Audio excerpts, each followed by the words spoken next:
Welcome into OutKick the Show. I'm your fearless leader, Clay Travis. Appreciate all of you hanging out with me as we roll through the Thursday edition of the program. A lot of different stories out there that we are going to dive into, but I hope you're all getting geared up for what will be hopefully another really good weekend of football, and that is where I want to start with the OutKick six-pack. Now, I gave you yesterday the college football gambling picks. These are all up on OutKick. These should also be going up on OutKick under my name with the 6 gambling picks here. Every single weekend we do 6 different NFL picks. We've been doing it for several years now. We call it the OutKick six-pack. And I will point out, as we're getting closer to the college football weekend, it's a really weak slate of games. But sometimes it's those weak slates of games that turn into the absolute apex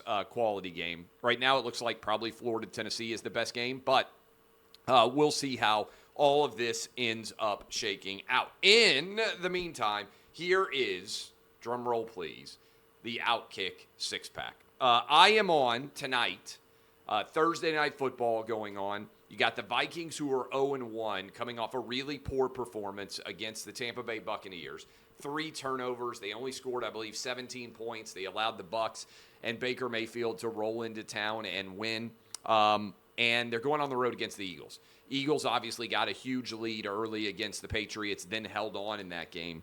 To me, the over is the play. I think the Vikings are going to come out gunning. We know that the Eagles have an elite level offensive system rolling right now with Jalen Hurts. I'm on the over 48 in tonight's game, the Thursday night football pick, the over in Vikings and the Eagles. By the way, stat that is out there that is tough. Only around 10% of NFL teams make the playoffs if they start off 0-2. Think about that for a minute. Only around 10% of NFL teams make the playoffs if they start off 0-2. Why do I say that? I told you I probably jinxed them. The Vikings are in danger of falling to 0-2. Now, they're a veteran team. They theoretically could bounce back, but I don't think anybody anticipated they were going to lose to the Bucs to now be the underdog, fairly decent-sized underdog on the road against the Eagles. We will see what happens, but I'm on the over 48 in this one. Several other picks. Seahawks at the Lions. We had a rough, by the way, OutKick six-pack to start off the season. I think we went 1-5 or 2-4, something like that, really bad. I need to go back and officially tally it. The only win I know we got for sure was the Detroit Lions plus the points on the road against the Chiefs in Week 1 of the NFL season. And I'm sticking with the Lions. By the way, craziest stat, as I discussed, I think the least fair weather fan base maybe in all of America, the Detroit Lions. They have found themselves 1 playoff win since 1957. Think about that for a minute. 1 playoff win since 1957. I think the Lions, Dan Campbell, they are on the comeback trail. I think they have a decent chance to make the playoffs this year, believe it or not. And I'm going with the Lions minus 4.5 against the Seahawks this weekend. The Lions minus 4.5. Against the Seahawks. Then we got the Chiefs at the Jags. Chiefs, what I say, 10% chance of making the playoffs if you start 0-2. Now, I don't think anybody out there is like going to hit the panic button if the Chiefs start 0-2, particularly because Travis Kelce has had injury issues, and obviously this Chiefs team has looked a lot different with and without Kelce. But the Jags, this is to me, for the Jags, a circle the game signature moment. I don't think this game matters that much in the grand scheme of things to the Chiefs. I think for the Jags, this game is everything. And you know how a lot of times, if you've been through NFL seasons, the young team that kind of nobody really has a high level of expectation for suddenly rises up and finds a way to win in a unexpected situation. They put so much into 1 week, and then maybe they don't play that well the next week. I think that's going to be the Jags here. I really like the Jags plus the 3.5 against the Chiefs. The Chiefs have not always been a great team on the road. I also feel a little bit, do you remember back in the day when the Patriots were always a shell of the team that they would turn into in September and October? It was almost like when you knew the Patriots were going to be in the playoffs, that every now and then they would just lay an egg.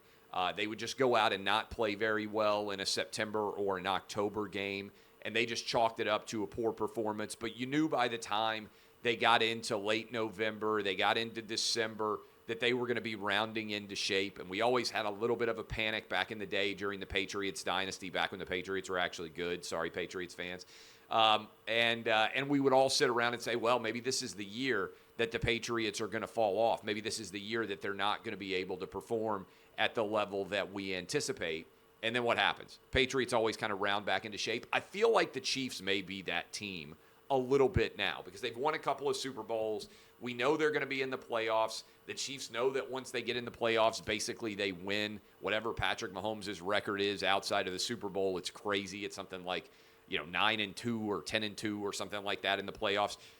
I think that can factor in here, which is why I'm jumping on the Jags plus 3.5. I think they're the more motivated, more focused team that believes that this is a signature opportunity for them to establish that they are in the upper echelon of AFC teams. I think the Jags not only cover the 3.5, I think they win this game outright. Jets at the Cowboys. Jets, credit to the Jets. They managed to perform incredibly, despite the fact that Aaron Rodgers went out in the fourth play of the game with a torn Achilles tendon. But that 22-16 win, the walk-off punt return, overtime touchdown, a lot of emotion that they put into this game, and now we're back with Zach Wilson at quarterback. And if you remember why the Jets did not stick with Zach Wilson at quarterback, it's because he's really bad. And I think the Cowboys, coming off of a monster win on the road against the Giants, are going to completely obliterate the Jets this weekend. I'm going with the Cowboys. Big number here, all the way out to minus 9.5. I think the score of this game is going to be something like 28-6, 28-10, something along those lines. I do not think the Jets will have hardly any offensive success. I think the Cowboys will move the football. Going to be a low-scoring game. Not a lot of points you're even going to have to put up if you're the Cowboys. They might win, 17-3 or something like that. But I think the Cowboys are going to cover this big number, 9.5. I'm on the Cowboys down at Big D this weekend.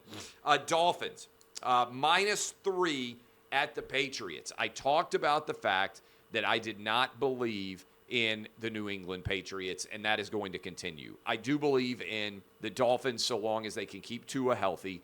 I love the combo of Waddle and Tyreek Hill. I said as soon as Tyreek Hill made that move, this is the best combo that we have seen in the NFL right now. The best 1-2 wide receiver punch is Waddle and Tyreek Hill. Tyreek Hill went off last weekend, 200 yards receiving, whatever the heck it was. Wouldn't stun me if Waddle gets back healthy. If he can put up those same kind of numbers in any given week. I know Bill Belichick, right around 500. Remember, we had the big debate. Who is the better team? Who makes the dynasty go? Is it Belichick or is it Brady? And now there's absolutely no doubt at all. It was Brady. The Patriots, at best, even as good of a coach as Belichick is, are around 500. Mac Jones, I don't believe in. I think the Dolphins, -3, go on the road in Foxborough, hand another loss to the Patriots. I don't think the Patriots are going to be a playoff contending team, and I don't believe that Mac Jones is the answer at quarterback. I think that the Patriots are going to have to figure out what their future is after this year. Finally, I'm going to be, and for the OutKick six-pack, I'm going to be on the road, not on the road. I'm going to be at this game, a little bit on the road. I'm going to leave my house and go to it. Chargers-Titans. Feels like the Chargers and Titans have played a lot of games in the past several years, and it feels like always the Chargers win. Chargers road favorite here, and trying to figure out how to get another win. Here's what I think happens, okay? Desperation here. Titans lost, played awfully. Ryan Tannehill did. I think the defenses, as good offensively as the Chargers are, I think that Mike Vrabel is going to take this game down into the mud. I think it's going to be an ugly slugfest. I don't think there's going to be a lot to be gained in either direction.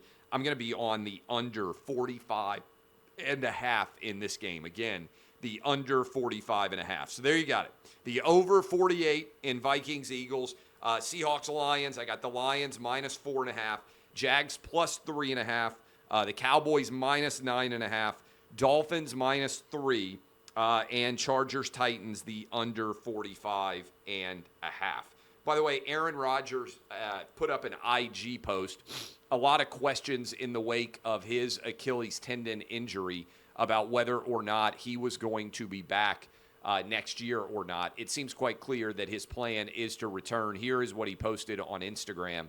Thank you to every person that's reached out, called, texted, DM, connected through a friend. It's meant a ton to me, and I'll try and get back to all of you soon. I'm completely heartbroken and moving through all the emotions, but deeply touched and humbled by the support and love.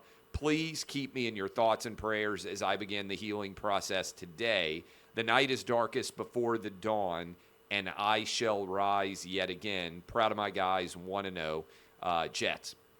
So a lot of people questioning 39-year-old Aaron Rodgers. Would he go out with the Achilles tendon tear? The answer he just gave to you appears to be quite clearly, no, he will not be going and retiring. He plans to come back. We'll see what kind of performance he can put forward going forward next year. As I said, there's not even very many precedents you can point to for a situation like this where everybody is that excited, everybody is thrilled, everybody is firing on all cylinders. They cannot wait to see what's going to be possible with the Jets roster now paired with Aaron Rodgers, and then he's gone. I can't even think of an NFL comparable situation that you could point to and say, oh, my goodness, I can't believe that we ever ended up in a situation like that. I don't think we've ever seen it, candidly.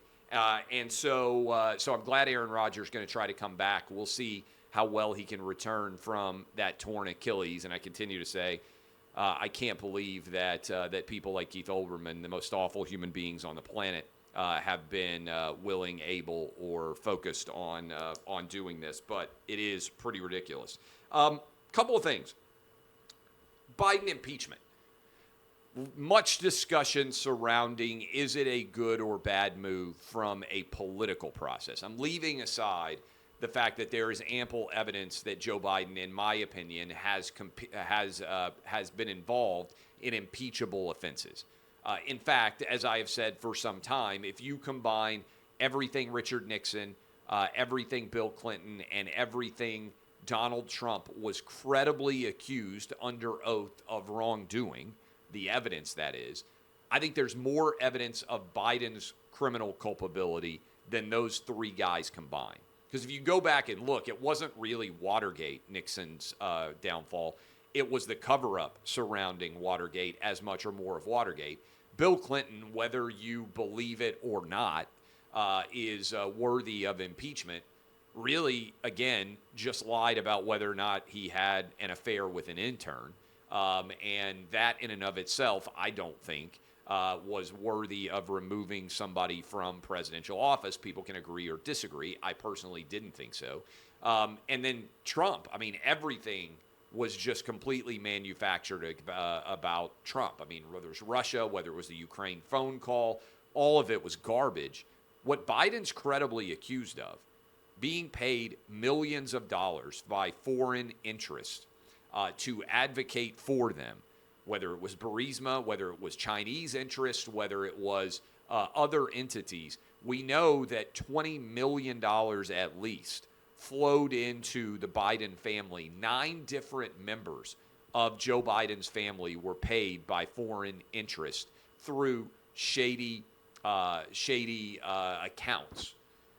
And I just got to tell you, I mean, you're telling me that's not worthy of examination? I just don't think it's remotely difficult. We talk a lot about whether or not impeachment is justified. I think it is. Okay, let's talk about the political ramifications, though. How does this play politically? If you believe, as I do, that there is a legal justification to begin the impeachment inquiry and that there is sufficient evidence of criminal culpability on Joe Biden's behalf, that you need to examine this, which I do, what are the political ramifications of impeachment?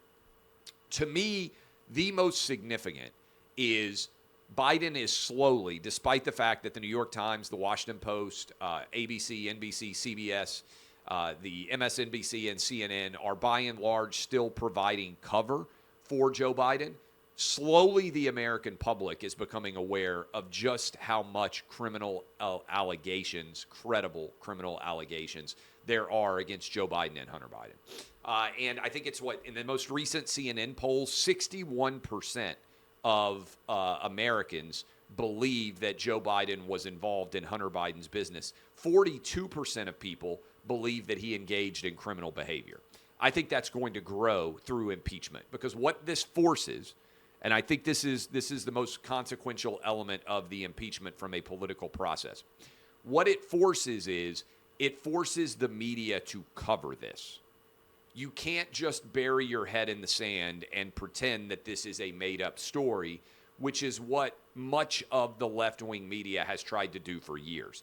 What did they tell you? That the Hunter Biden laptop was Russian disinformation. They refused to acknowledge or even allow a story surrounding the Hunter Biden laptop to be shared. They tried to discredit all of the allegations directly tying to Joe Biden as if they were illegitimate because they said it was all Russian disinformation. Now they are slowly acknowledging, oh, guess what? The FBI has signed off on it. The laptop is real. And the laptop is real. That means all of the evidence on the laptop is real, as the FBI has known since at least December of 2019.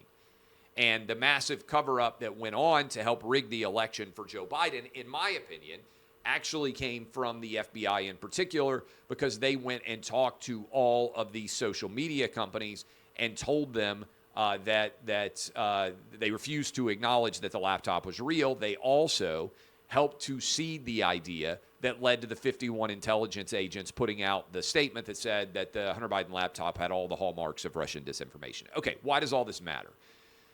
You may well be familiar with all of this story that I just laid out. Huge percentages of people aren't.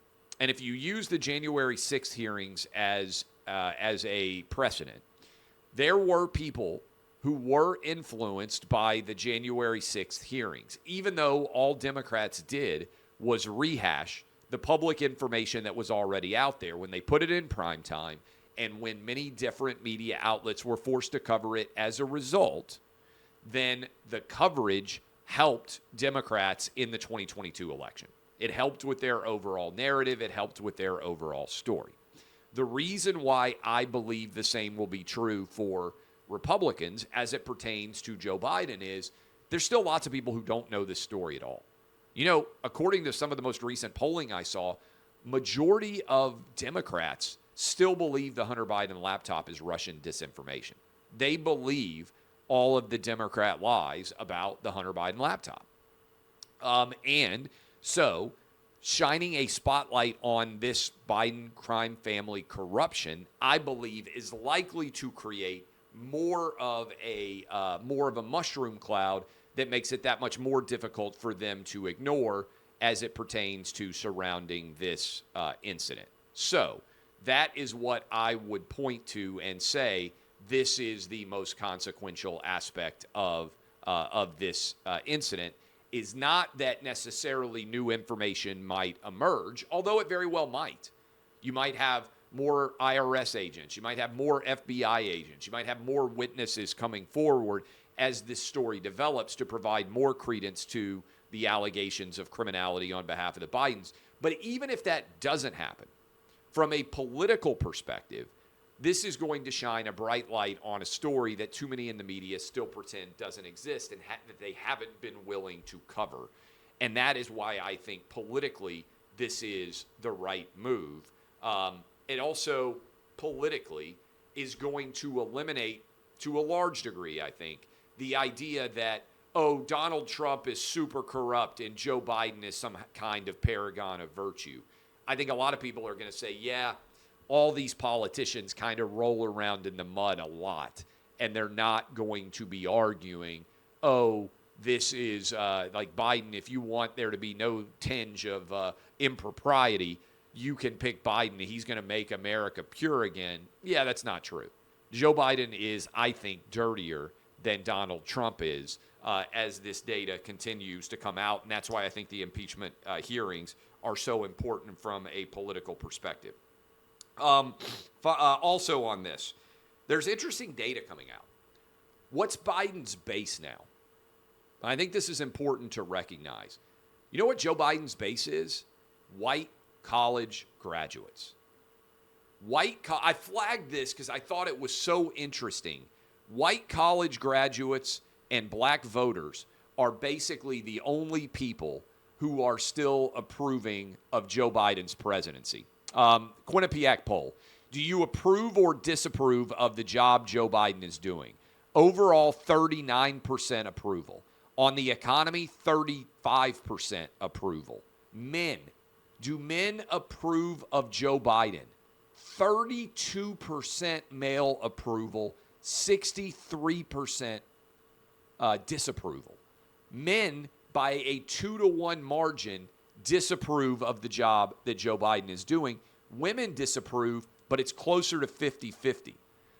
White college graduates approve of Joe Biden 53-45. I'm a white college graduate. The majority of white college graduates approve of the job Joe Biden is doing. That still kind of blows my mind. That's partisanship writ large. White, no college, 28% approval. Black approval rating, this ain't very good for Joe Biden. Only 55%. 34% black disapproval rate for Joe Biden. Hispanic, 40% approval, 53% disapproval.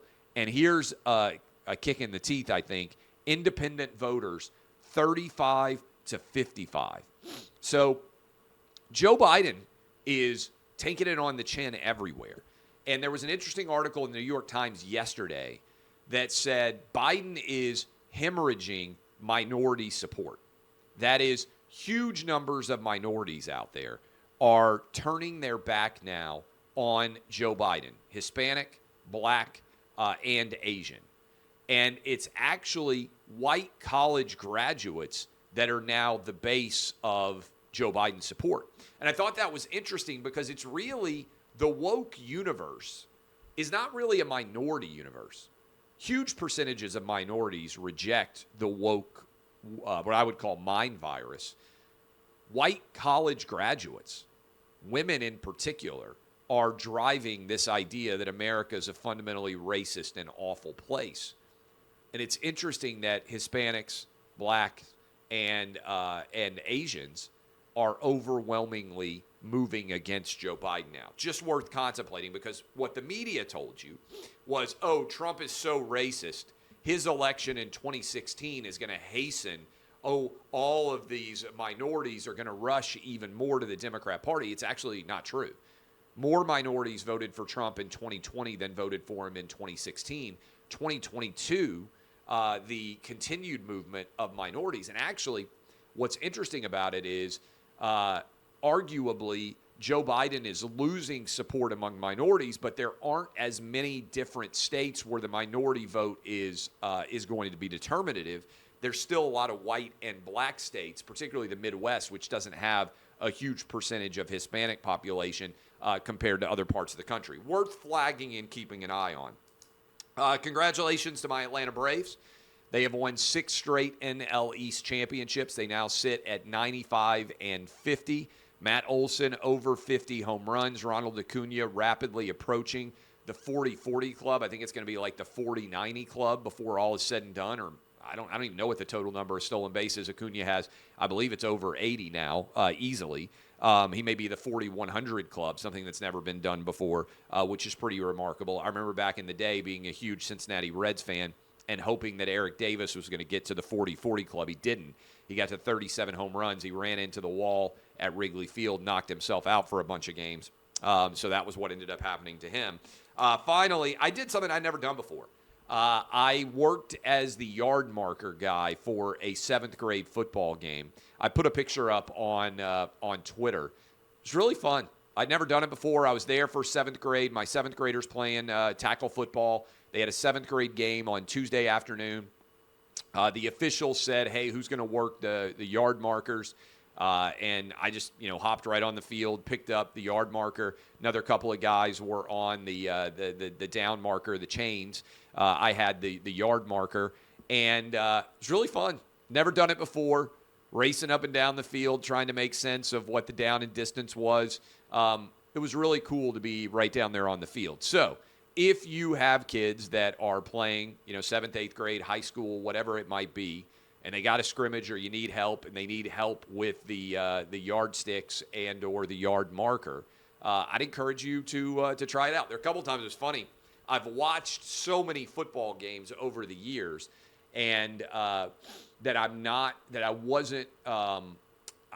In my head, I was like, hey, what's the down and distance when I'm watching the game? And then I'm like, oh, knucklehead, you're in charge of what the down and distance is. Like, you're literally on the field doing this. The only thing I would say is it's sometimes hard to watch your own kid because you're worried about the down and distance and moving the markers and making sure you're lined up in the right place.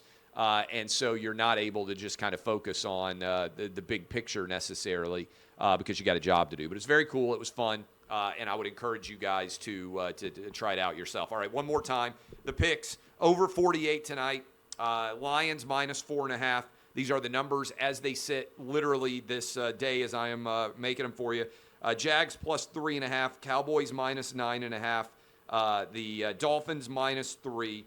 Chargers, Titans under 45.5. We'll be back tomorrow rolling you into the weekend. Enjoy the game tonight between the Vikings and the Eagles. DBAP, unless you need to SBAP. I will see you guys tomorrow.